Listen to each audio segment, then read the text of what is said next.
नमस्कार, स्वस्थ जीवन कार्यक्रम में मैं निशा श्री आप तमाम दर्शकों का स्वागत करती हूं। आज हम आपके सामने जिस बीमारी के बारे में चर्चा करेंगे वो है पुराने एवं असाध्य रोगों का होम्योपैथिक इलाज। और होम्योपैथिक इलाज से जुड़ी तमाम जानकारियां और सारे सुझाव आपके सामने रखेंगे हमारे शहर के जाने माने चिकित्सक डॉक्टर अमित। डॉक्टर अमित, आपका कार्यक्रम में बहुत बहुत स्वागत है। धन्यवाद निशा जी। और सबसे पहले हम आपसे यही जानना चाहेंगे कि जो आज हमारा टॉपिक है पुराने एवं असाध्य रोगों का होम्योपैथिक इलाज, तो पुराने एवं असाध्य रोगों के अंतर्गत कौन कौन सी बीमारियां होती हैं, अगर इससे हमारे दर्शकों को आप पहले रूबरू कराएं। धन्यवाद निशा जी। मैं पहले तो दूरदर्शन का धन्यवाद देता हूं और आप सभी दर्शकों का स्वागत करता हूं। जी, आपने सवाल किया कि असाध्य रोग कौन है ना, तो असाध्य मैं नहीं कहना चाहूँगा, मैं कहना चाहूँगा कि ये जटिल रोग हैं, है ना, जटिल रोग हैं। और ये जीवन शैली से जनित जो आज की जो बीमारियां हैं, इनकी श्रृंखला धीरे धीरे बढ़ती जा रही है। और महत्वपूर्ण बात यह है कि ये बीमारियां केवल एक रोगी को शारीरिक रूप से नहीं प्रभावित कर रही है, वो मानसिक रूप से भी प्रभावित हो रहा है उस बीमारी की वजह से, और एक सामाजिक रूप से भी प्रभावित हो रहा है।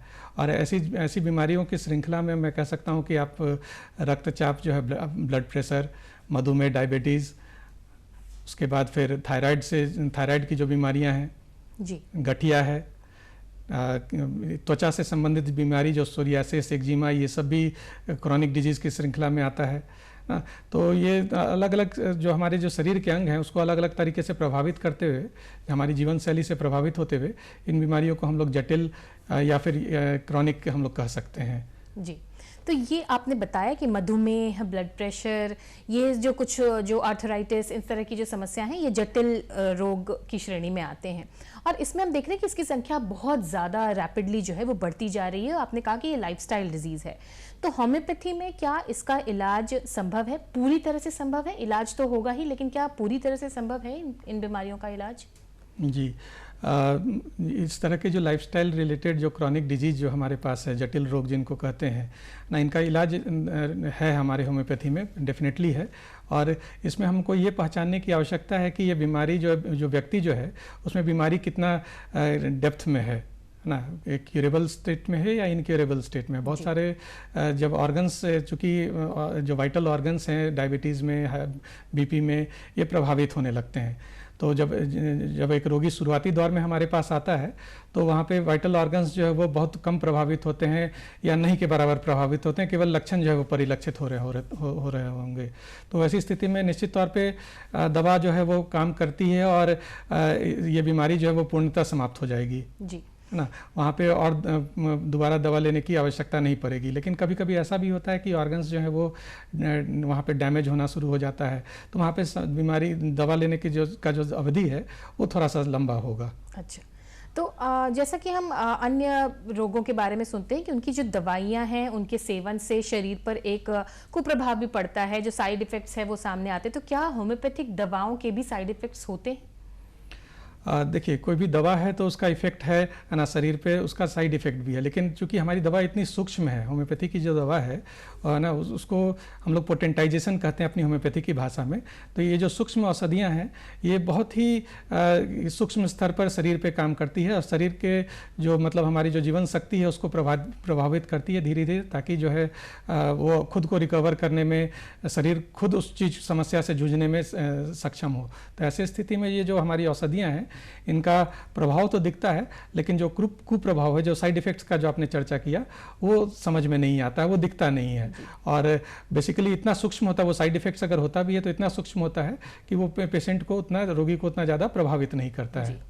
साइड इफेक्ट नहीं होता, इस वजह से कई जो पेशेंट्स हैं वो अब प्रेफर करने लगे हैं होम्योपैथी की तरफ। और इसका एक कुप्रभाव जो हमारे सामने आया है कि कई बार लोग, चूंकि इसकी फार्मेसी भी अब इजीली हमें शहरों में उपलब्ध होती है, तो इसमें लोग होम्योपैथी की दवाई खुद से गूगल में सर्च करके और जाकर के उसको खरीद लेते हैं। ये कितना सही है? बिना चिकित्सकीय परामर्श के दुकान से जाकर के होम्योपैथी की दवा ले करके सेवन करना, इसको आप कितना उचित मानते हैं? और अगर गलत है तो इसमें क्या गलत होता है?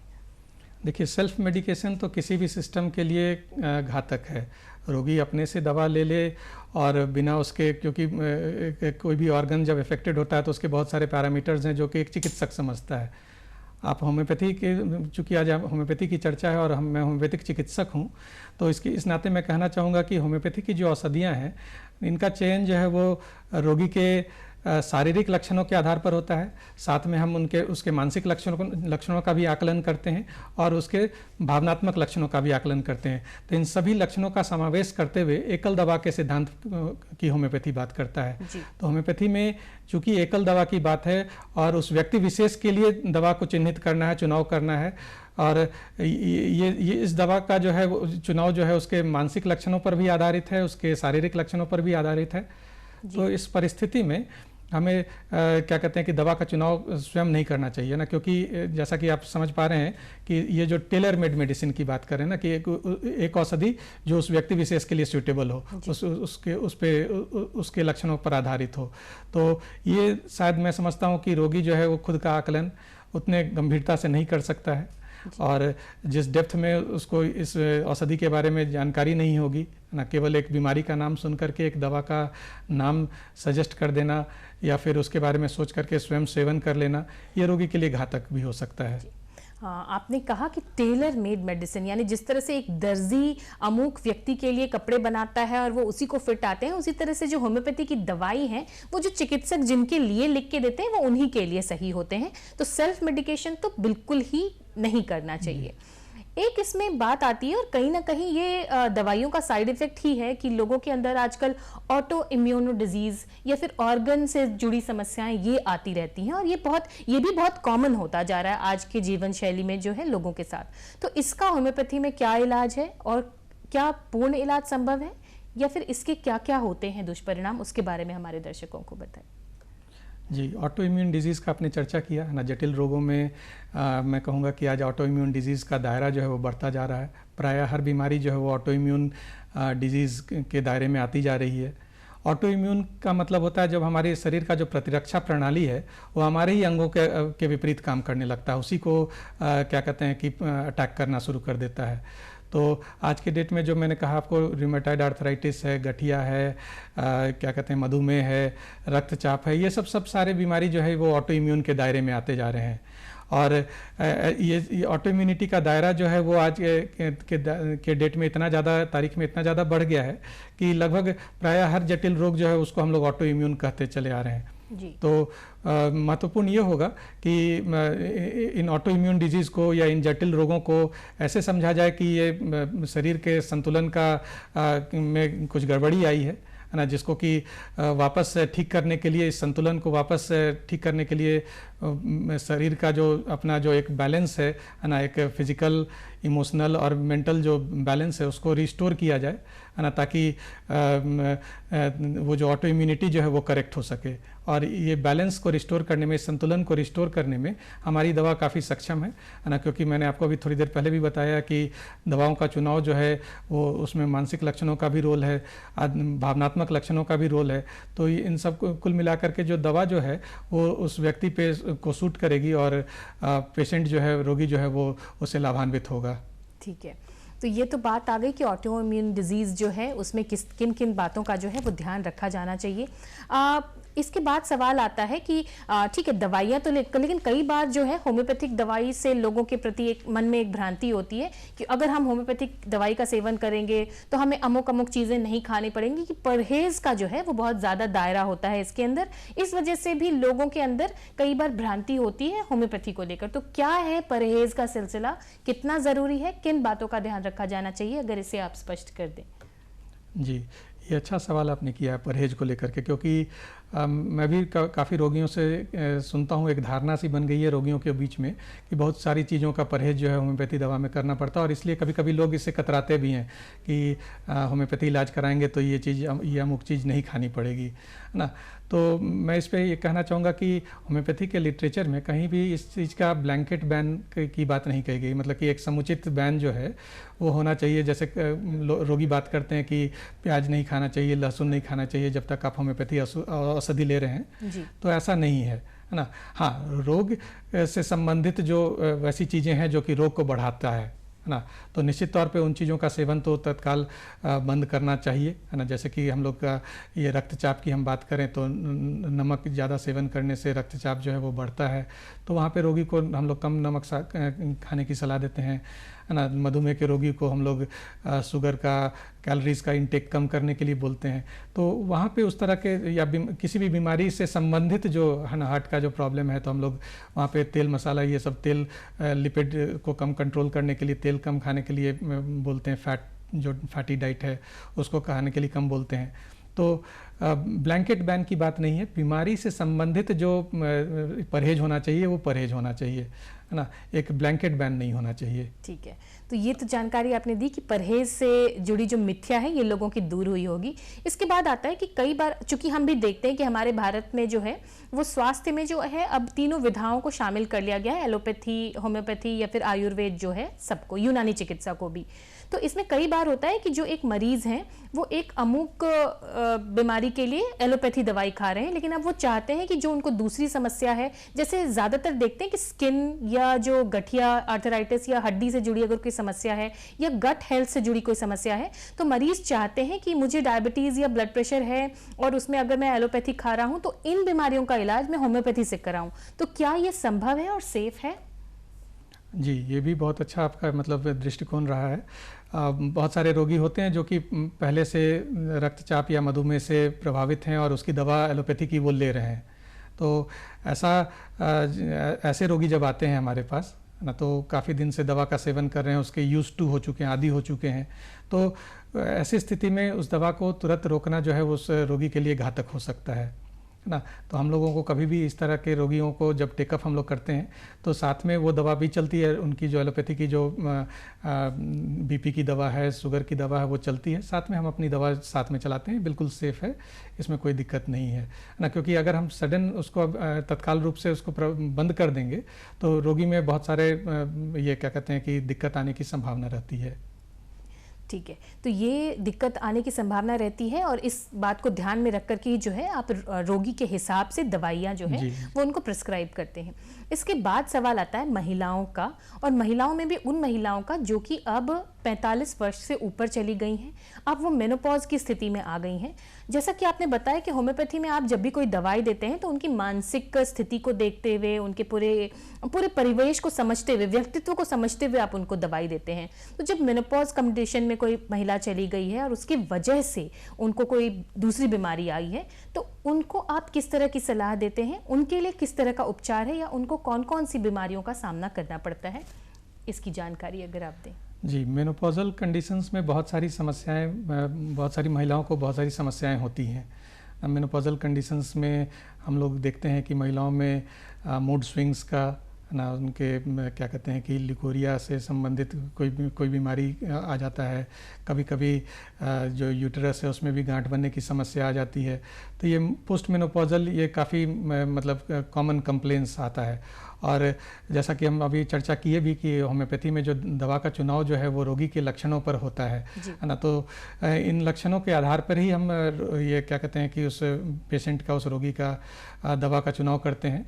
और हम लोगों ने देखा है कि इस तरह का जो पोस्ट मेनोपॉजल कंप्लेंट्स आता है महिलाओं में, उसमें काफ़ी सक्षम जो हमारी बहुत सारी दवा है जहाँ पे कि लिटरेचर्स में मेंशन्ड है, और हम लोग उसको साक्ष्य के रूप में रोगियों में भी हम लोग देखते हैं कि बहुत अच्छा वहाँ पे रिजल्ट हम लोगों को देखने को मिलता है। खास करके जो लिकोरिया, जो पोस्ट मेनोपॉजल लिकोरिया है, या फिर यूट्रस में फाइब्रॉइड हो जाता है, तो बहुत ये क्या कहते हैं कि सरलता से हम लोग इस तरह की बीमारियों को कवर अप कर सकते हैं, इलाज कर सकते हैं।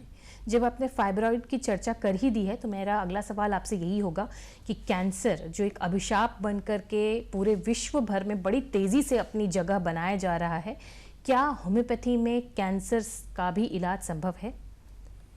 जी, कैंसर एक निश्चित तौर पे एक अभिशाप बन कर के पूरी मानवता को प्रभावित कर रहा है, और बहुत तरह के कैंसर्स जो हैं वो हम लोगों को देखने को मिलते हैं। अलग अलग अंग जो है आज की तारीख में प्रभावित हो रहा है।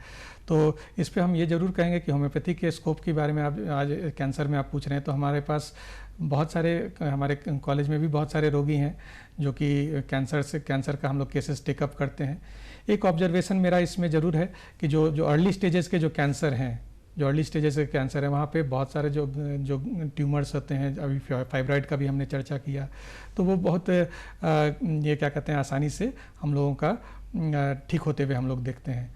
अभी हम लोगों का एक MOU भी जो आपका यहाँ पे SKMCH हॉस्पिटल जो है मुजफ्फरपुर में, वहाँ से हम लोगों का चल रहा है। उस MOU के तहत भी हम लोग इस स्कोप को और एक्सप्लोर करने का, ये क्या कहते हैं कि होमी बाबा जहांगीर जो हॉस्पिटल है टाटा का SKMCH के अंतर्गत में, तो वहाँ पे हम लोग इस MOU के तहत इसके स्कोप को और एक्सप्लोर करने का हम लोग वहाँ पे प्रयास कर रहे हैं। और जो व्यक्तिगत अनुभव की बात है तो है ना, तो ये निश्चित तौर पे जो डीप सेक्शंस में जो सिम्टम्स चले जाते हैं, जो डीपर सिम्टम्स हैं, तो वहाँ पे पैलिएटिव मोड में हम लोग ज़रूर लाभ पहुँचाते हैं रोगियों को, और अर्ली स्टेज है तो हम क्योर की भी बात सोच सकते हैं।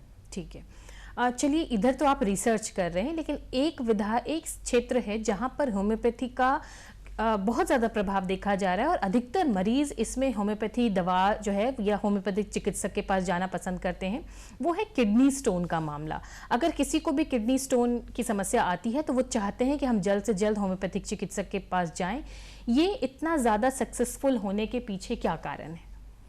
जी बिल्कुल, ये जो किडनी स्टोन्स हैं, यहाँ पे होम्योपैथी दवा बहुत अच्छे से काम करती है, और हम लोग अपने OPD में निरंतर इस तरह के पेशेंट्स को देख रहे हैं जहाँ पे कि किडनी स्टोन्स लेकर के आया है, चाहे वो दाहिने साइड के किडनी में हो, बाएं साइड के किडनी में हो, चूँकि अलग अलग साइड के किडनी के लिए हमारे लिए अलग दवाइयाँ अलग हो जाती हैं, और पेशेंट जो है वो ठीक होकर के अपना स्टोन कई बार लेकर के हमारे OPD में आता है, और देख के बहुत अच्छा लगता है कि मतलब कि हम लोगों ने उसके इतनी जटिल बीमारी को बड़ी सरलता से बिना किसी ऑपरेशन के हम लोग उसको ये रिजॉल्व कर देते हैं। और किडनी स्टोन्स, जितने भी तरह के किडनी स्टोन्स हैं ना, किडनी स्टोन्स भी एक्चुअली बहुत तरह के होते हैं, ऑक्जेलेट स्टोन्स हैं, सब सारे स्टोन्स में हमारा दवा जो है काफ़ी प्रभावी रहा है। ऑपरेशन से बच जाना एक बहुत बड़ी मतलब ब्लेसिंग की तरह होता है किसी भी पेशेंट के लिए, लेकिन जो होम्योपैथी की पढ़ाई होती है उसमें क्या सर्जरी की भी पढ़ाई होती है, और क्या आप सर्जरी करते हैं जी, या होम्योपैथिक चिकित्सक सर्जरी भी करते हैं क्या? जी, ये जो BHMS कोर्स जो हमारा ग्रेजुएशन लेवल का जो कोर्स है ना, जो एक बच्चा +2 करके और किसी भी होम्योपैथिक कॉलेज में दाखिला लेता है, तो जो कोर्स उसको करना है वो BHMS कोर्स है, bachelor of homeopathic medicine and surgery. तो यहाँ पे सर्जरी का जो ये कंपोनेंट है, ये उसको हमें सर्जरी करना नहीं है ना, हमें सर्जिकल डिजीज़ेस का पहचान करना है ना।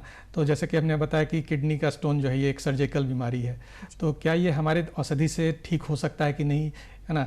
तो वो उसकी जानकारी, बहुत सारे ऐसे डिजीजेज है जहाँ पे कि सर्जरी कराना अनिवार्य होता है, उसका पहचान, ताकि उसको अननेसेसरी अपने पास उसका समय व्यर्थ न करे और सीधे उसको सर्जरी के लिए रेफ़र कर दे। तो सर्जिकल डिजीजेज और नॉन सर्जिकल डिजीजेस को पहचानना, सर्जिकल डिजीज़ में भी कौन सा डिजीज़ जो है जो कि हमारे दवा से औषधि से ठीक हो सकता है। बहुत सारी सर्जिकल डिजीज़ हैं जहाँ पे कि हमारी होम्योपैथी दवा कारगर है। बहुत सारे गांठ हैं, ट्यूमर्स हैं, जिन गैंग्लियन है, न्यूरोफाइब्रोमा है, गैंग्लियन है, ये सब जो है हमारी दवा से बहुत सरलता से ठीक हो जाता है। तो वैसे सर्जिकल डिजीज़ का पहचान बच्चों को समझाना सिखाना, तो इसलिए सर्जरी जो है हमारे करिकुलम में, BHMS के करिकुलम में सर्जरी का पाठ्यक्रम है। हाँ, लेकिन सर्जरी करने की बात जो आपने कही, तो एक BHMS डॉक्टर, एक होम्योपैथ डॉक्टर जो है वो सर्जरी नहीं कर सकता है। ठीक है, मतलब सर्जरी की पढ़ाई आप करते हैं इसलिए ताकि आप रोगों की पहचान, उसकी जो क्या स्थिति है उसको आप समझ सकें, लेकिन सर्जरी करने की जो दिशा में अभी होम्योपैथी जो है वो उस दिशा में अभी आगे नहीं बढ़ रहा है। स्किन डिजीज़ जो आपने बताया कि जो चर्म रोग से जुड़ी समस्या है, इसमें भी होम्योपैथी काफ़ी सक्सेसफुल है। लोगों को अगर किसी तरह की स्किन डिजीज़ हो, चाहे वो कील मुहासे हो, वो एक्जिमा हो, लोग होम्योपैथिक चिकित्सक का रुख जो है वो अपनाते हैं। लेकिन उसमें परहेज़ करने कहते हैं कि प्याज लहसुन नहीं खाना है, चॉकलेट नहीं खाना है, अंडे नहीं खाने हैं। ये इतना प्रभावकारी कैसे होता है और इसमें इन परहेज़ों के पीछे का कारण क्या है? जी, त्वचा से जो संबंधित रोग है, एक्जिमा है, सोरियासिस है, और भी जो बीमारियां हम लोगों के पास में आती है, तो उसमें एक चीज़ देखा गया है कि ये जो इसमें माइंड का है ना, मन का बहुत बड़ा रोगी के मनोदशा का बहुत बड़ा रोल होता है। और उस मनोदशा को समझते हुए और जो रोग के जो लक्षणों को का आकलन करते हुए जो दवा का जो चुनाव होता है वो रोगी के लिए प्रभावशाली होता है। रही बात कि आपने यहाँ पे ये क्या कहते हैं कि एक व्यक्ति विशेष में किसी चीज़ से रोग का बढ़ना ना, जैसे कि आपने कहा चॉकलेट से ये नोचनी किसी का बढ़ जाता है, मीठा खाने से या किसी चीज़ से, तो ये सब हमारे लिए एक लक्षण है। उस व्यक्ति विशेष को पहचानने में ये लक्षण है ना। हम उसको आगे ऐसा नहीं कहते कि उसको जीवन भर मिठाई नहीं खानी है ना। हाँ, तत्काल एक समय के लिए ज़रूर उसको हम ये क्या कहते हैं कि रोकेंगे, लेकिन ये उसका रोग जो है इससे मिठाई खाने से बढ़ जाना, मीठा खाने से बढ़ जाना, ये भी हमारे लिए एक लक्षण है जो कि दवा के चुनने में एक हमारा आधार बनेगा, है ना। तो इस तरह के लक्षणों को जानना बहुत ज़रूरी है कि, है ना, कि कौन सा लक्षण जो है वो बीमारी की दिशा को परिवर्तित करता है, घटाता है, बढ़ाता है ना। तो ये इन लक्षणों का आकलन जो है ये दवा के चुनने में बहुत महत्वपूर्ण भूमिका निभाता है। ठीक है। आप कह रहे हैं कि जो भी दवाइयाँ होम्योपैथी की हैं, आपने अभी जो स्किन डिजीज से जो जुड़ी समस्या है उसकी भी जो दवाइयाँ हैं उसमें आप मनोचिकित्सा जो है उसको भी, मनोदशा को समझने का प्रयास करते हैं और उस हिसाब से रोगी को आप दवाई देते हैं। आजकल हम देखते हैं डिमेंशिया, अल्जाइमर, इस तरह की जो कुछ मानसिक बीमारियां हैं ये भी बहुत तेज़ी से जो है हमारे समाज में अपनी जगह बनाते जा रहे हैं। तो क्या डिमेंशिया, अल्जाइमर से जुड़ी दवाएं, बीमारियों का चिकित्सा या उनकी दवाइयां होम्योपैथी में उपलब्ध हैं? जी, डिमेंशिया, अल्जाइमर ये सब जो है ये बीमारी जो है यहाँ पे नर्व्स का जो एट्रोफी है, न्यूरोलॉजिकल प्रॉब्लम के दायरे में आता है। और नर्व्स से जो जनित जो बीमारियां हैं, जो संबंधित बीमारियां हैं, वहाँ पे होम्योपैथी का रोल जो है वो बहुत महत्वपूर्ण है। और मैं कहूँगा कि इस तरह की बीमारी में होम्योपैथी जो है बहुत तेज़ी से काम भी करता है, क्योंकि जो पहला जो क्या कहते हैं कि इंटरेक्शन होता है दवा का, वो नर्व्स पे ही इसका सबसे ज़्यादा इम्पैक्ट होता है। तो जो भी इस तरह की जो बीमारियां हैं, डिमेंशिया की बात कर रहे हैं, तो कुछ एज रिलेटेड डिमेंशिया होता है ना। तो वहाँ एज रिलेटेड डिमेंशिया में चूँकि एक नेचुरल रूप से एजिंग हो रहा है और उस वजह से डिमेंशिया डेवलप हो रही है, तो वहाँ पे मैं तो कहूँगा कि ये एक नॉर्मल प्रक्रिया है कभी, लेकिन कभी पेशेंट जब इससे परेशान होता है तो बहुत सारी ऐसी औषधि है जहाँ पे उसको मदद मिलती है, लेकिन वहाँ पे शायद क्योर ना भी हो। लेकिन वैसी डिमेंशिया या वैसा न्यूरोलॉजिकल प्रॉब्लम आपका अल्जाइमर्स वगैरह हो गया, तो वहाँ पे जहाँ पे कि ये एज से पहले हो रहा है ना, तो वहाँ पे यहाँ पे हमारी जो दवाइयाँ हैं वो बहुत कारगर हैं और हमने क्योर होते हुए भी ये देखा है डिमेंशिया को और अल्जाइमर्स को। चलिए, हमको इसकी भी जानकारी मिली कि कई बार उम्र से पहले भी जो है वो डिमेंशिया या अल्जाइमर्स जो है वो आपको अटैक कर सकता है। फिर बात आती है जो युवाओं में, मैं केवल युवाओं को केंद्रित नहीं कर रही, हर उम्र वर्ग, लेकिन विशेष करके युवा वर्ग जो है वो आजकल जो है वो नशे या किसी तरह के एडिक्शन से बहुत ज़्यादा प्रभावित होते हैं।